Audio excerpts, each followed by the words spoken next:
পরিমাণে hair fall হচ্ছে। তোমরা যদি জেনে থাকো যে হেয়ার ফলটা কী করে বন্ধ করা যাবে তাহলে একটু কমেন্ট করে জানাও প্লিজ।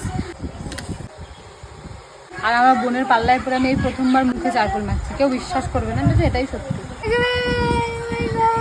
দেখ না বিদিকা ভালো করে ঘষে মাঝে দিচ্ছে, মনে হচ্ছে আমার মুখে চুনকালি মাছ।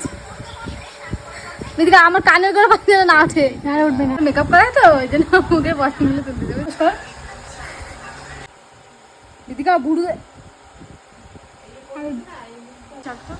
আজকে চারকোলটা ওঠানোর জন্য আমরা এটা ইউজ করছি।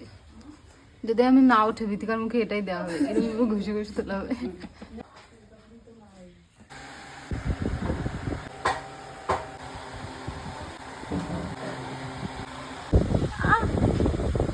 রে